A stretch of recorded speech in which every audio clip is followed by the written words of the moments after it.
தமிழ்நாட்டில் குடிசைகள் கான்கிரீட் வீடுகளாக மாற்றப்படும். ரூபாய் 5000 கோடியில் வீடுகள் கட்டும் திட்டம். நெல்லையில் நிதியமைச்சர் தங்கம் தென்னரசு தகவல்.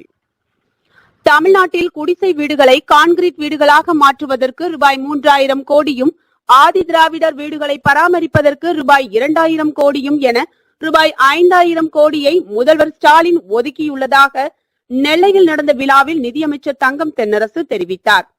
நெல்லை மாவட்டம் பாளையங்கோட்டை நேருஜி கலையரங்கம் ரூபாய் 26.33 கோடி மதிப்பில் நிறைவடைந்த கட்டிடப் பணிகளை திறந்து வைத்து ரூபாய் 3.16 கோடி மதிப்பில் புதிய திட்டப் பணிகளுக்கு அடிக்கல் நாட்டி ரூபாய் 5.35 கோடி மதிப்பில் 1200 பயனாளிகளுக்கு சிறப்பு பட்டா மற்றும் நலத்திட்ட உதவிகளை தமிழ்நாடு சபாநாயகர் அப்பாவு, நெல்லை மாவட்ட பொறுப்பு அமைச்சரும் நிதி மற்றும் மனித மேலாண்மை துறை அமைச்சருமான தங்கம் தென்னரசு, கலெக்டர் கார்த்திகேயன் ஆகியோர் வழங்கினர். விழாவில் ஞான திரவியம் MP, Abdul Wahab MLA, mayor PM Saravanan ஆகியோர் பேசினர்.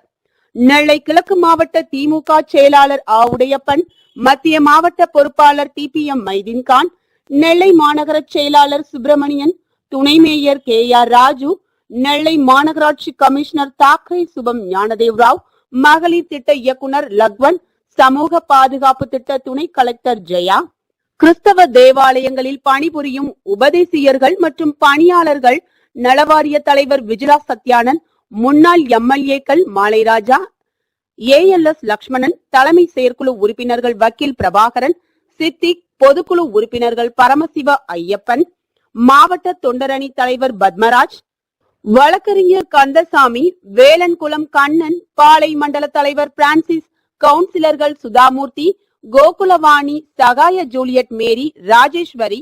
முன்னதாக மாவட்ட வருவாய் அலுவலர் சுகன்யா வரவேற்றார். மாவட்ட ஊரக வளர்ச்சி முகமை திட்ட இயக்குனர் சுரேஷ் நன்றி கூறினார்.